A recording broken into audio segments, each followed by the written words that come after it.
Mais um vlog de campo aqui no canal Alavancando Rural e hoje vim fazer uma alocação de poços através de geofísica em um terreno karsto na cidade central, na Bahia. Eu vou mostrar um pouco para vocês sobre o terreno kárstico e o aquífero kárstico e como a gente faz para conseguir alocar um poço produtivo. Inicialmente, vou mostrar aqui o terreno ao fundo para a gente entender como funciona o relevo e a geomorfologia. Aqui ao fundo a gente tem aquela serra, provavelmente de quartzito, e percebam que o terreno kárstico ele é plano e quando ele não é plano, o ângulo de declive do relevo é muito baixo. Apesar de não ser chamado de um aquífero sedimentar, o processo de deposição dos sedimentos ocorre da mesma forma que o processo de deposição em aquíferos sedimentares, em bacias sedimentares.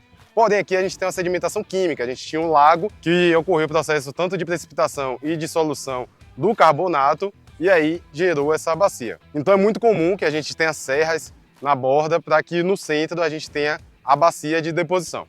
Agora eu vou mostrar para vocês a feição mais característica de um terreno kárstico. Se você já é antigo aqui no canal, você sabe que a gente fala bastante desse tipo de feição, que é a dolina. A dolina é a feição geomorfológica de um declive que pode ser tanto oval ou circular. E a dolina, ela pode ser vista como uma zona de recarga desse tipo de aquífero. Não só as dolinas. Quando a gente tem uma drenagem onde corre água, esse local também vai ser um ponto de recarga. Porém, quando a gente não tem um terreno, a água vai infiltrar pelas dolinas. E o que são elas? Abaixo da gente tem algumas cavidades. Essas cavidades, por serem espaços vazios e não conseguir sustentar o peso, pode ocorrer desmoronamento. Quando esse desmoronamento acontece, isso se reflete na superfície com a acomodação. Então, o relevo superficial ele também rebaixa um pouco para compensar esse desmoronamento. Se a gente tem essa superfície acomodada, a gente sabe que abaixo da gente a gente tem dutos, que são os espaços em que a água pode ficar armazenada. Esses dutos, eles formam o aquífero kárstico, porque é o espaço onde consegue armazenar água.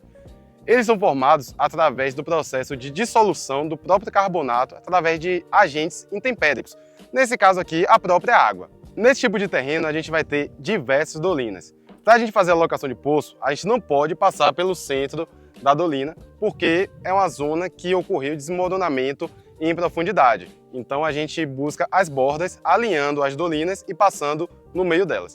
Aqui a gente está fazendo a geofísica, os fios estão um pouquinho mais para lá. Eu vou mostrar a vocês ao fundo como a gente fez a linha geofísica.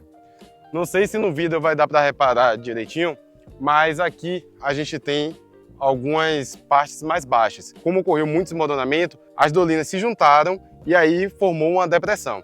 E ali a gente tem um operador do nosso equipamento fazendo a aquisição da geofísica na borda dessa zona que provavelmente ocorreu um desmoronamento em profundidade. Vamos lá conferir como está sendo a aquisição da geofísica.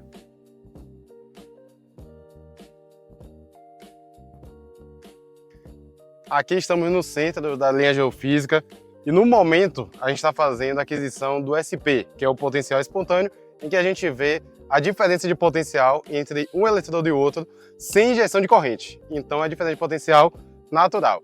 E isso vai nos ajudar a saber onde está tendo infiltração de água, casar com um perfil geoelétrico, porque a gente consegue ver a direção do fluxo, e se abaixo a gente vê uma zona de baixa resistividade, significa uma saturação em água, aumentando exponencialmente a chance de sucesso dessa alocação. Jonas, como é que está a alocação aí?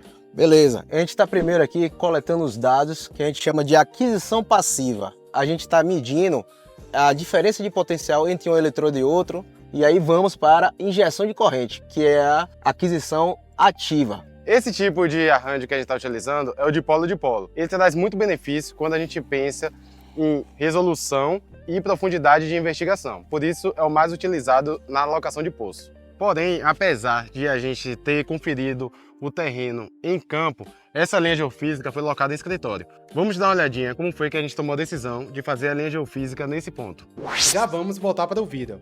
Porém, a ajuda de vocês está sendo fundamental para que outras pessoas entendam o parâmetro de perfuração de poços no Brasil. Sempre que a gente pede, vocês colocam nos comentários algumas dúvidas. E dessa vez, eu quero perguntar se na região de vocês a água está nas fraturas, cavidades ou nos poros da rocha. Isso ajuda as pessoas que assistem a entender os tipos de terrenos aquíferos no Brasil. Aqui está a propriedade que foi feita a geofísica e essa aqui é a análise preliminar. Então a gente foi para campo com essa análise em que a gente locou a geofísica nessa linha vermelha e sugerimos 3 poços. Vocês vão ver no final se a locação geofísica coincidiu com alguma das locações via satélite. Já aqui no Google Earth a gente tem a mesma propriedade, porém com a geofísica já plotada. Mas como foi que a gente chegou nesse ponto aqui? No ArcGIS a gente utilizou a imagem de satélite, também utilizamos o relevo SRTM e o mais importante foi a utilização da imagem NDMI, que mostra umidade. Como a gente está em um relevo kárstico, a gente buscou extrair as dolinas e os fluxos de água que podem ser alinhamentos de dolinas. Chegando mais nessa região, a gente percebe alguns pontos com uma umidade maior. Isso muito provavelmente são as dolinas. A gente extraiu dentro da propriedade algumas dolinas e fez a locação geofísica e onde seria mais atrativo para a perfuração de poço. No entanto, no Google Earth a gente consegue utilizar imagens históricas para a gente ver como era a vegetação e o terreno em diferentes períodos desde os anos 2000 mais ou menos. Então aqui em 2019 era assim um terreno, aqui estava mais seco em 2015, aqui também um pouco mais seco, já aqui não é uma imagem tão boa, só que a gente usa isso daqui para ver os locais que sobressaem em períodos de seca e períodos de chuva. Percebam que aqui a gente tem algumas dolinas, aqui também, essa aqui é a maior, e tem uma aqui no fundo. O que a gente apresentou no vídeo é essa dolina aqui, que está fora da propriedade, aqui é a propriedade de um parente, e a gente conseguiu confirmar em campo e também a gente sempre teve aquela vegetação arredondada, sendo interessante para a água. Outra coisa importante para a gente fazer quando a gente está analisando uma propriedade é analisar os poços da região. Vou ativar aqui os poços dessa região e a gente tem um aqui muito próximo de 100 metros e 7,2 metros cúbicos. Aqui é o município central, que está na região de Irecê.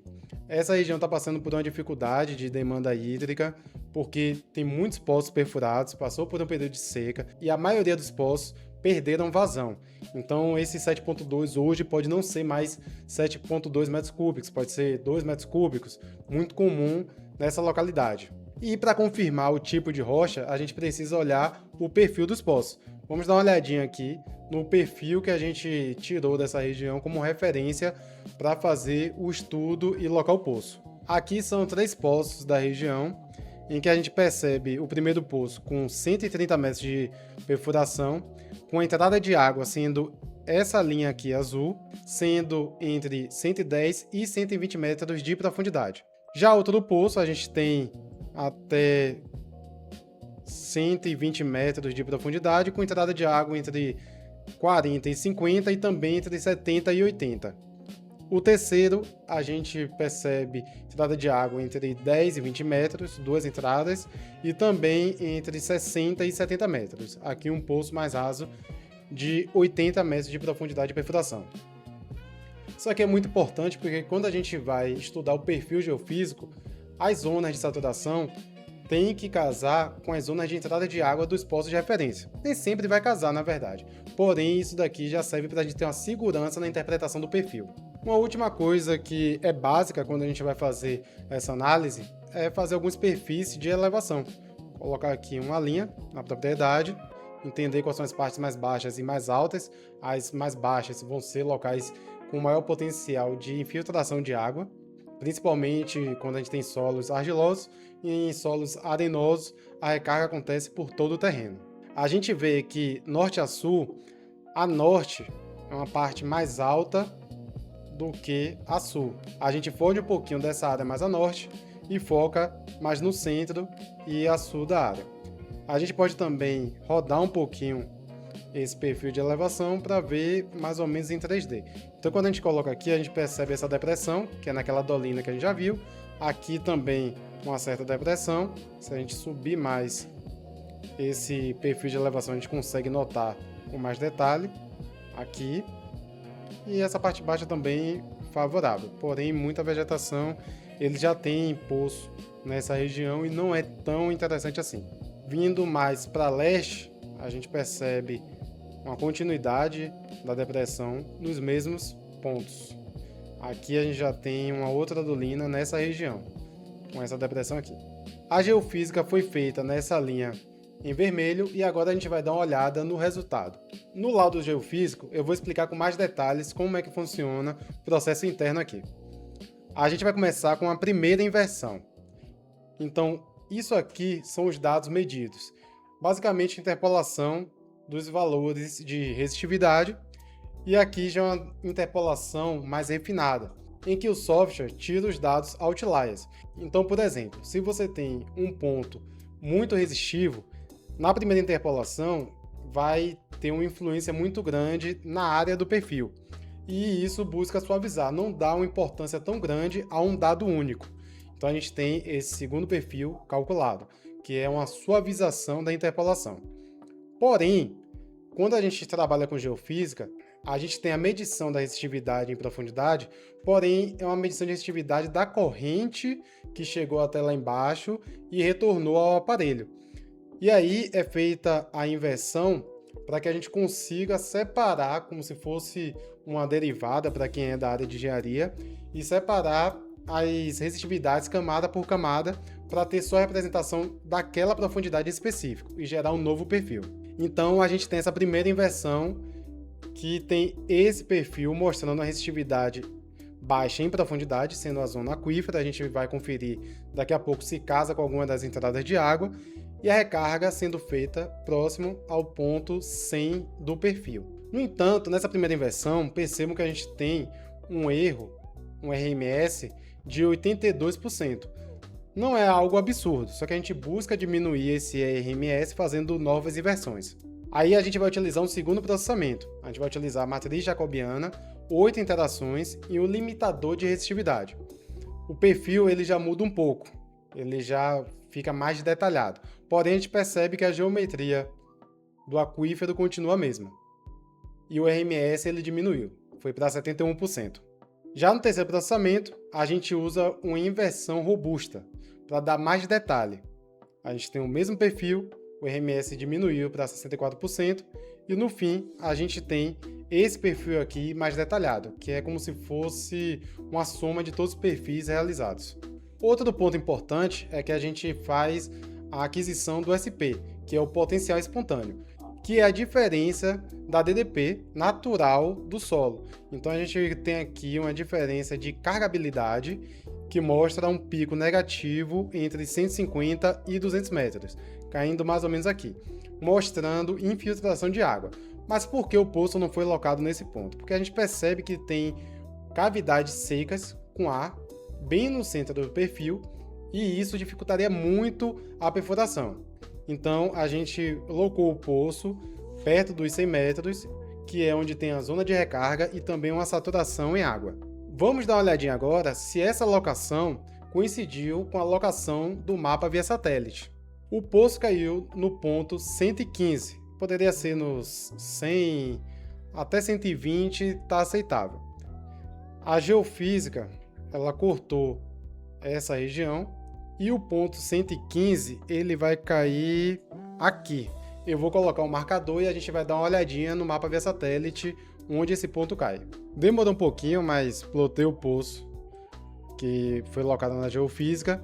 E a gente percebe que está próximo do poço marcado na análise via satélite, porém, na geofísica, esse poço marcado na análise, ele ficaria mais ou menos aqui no ponto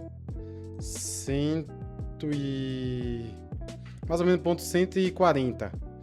Pegaria água, porém correria o risco de perfurar e pegar um pouco de cavidade seca e atrapalhar a perfuração. Isso aqui serve para a gente ver que a geofísica ela não serve apenas para confirmar o ponto da análise via satélite, mas também para fazer ajuste para ter uma perfuração mais tranquila e segura.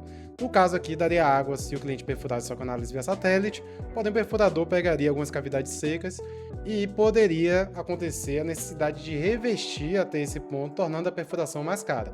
A geofísica já colocou aqui do lado, em que não vai ter esse problema.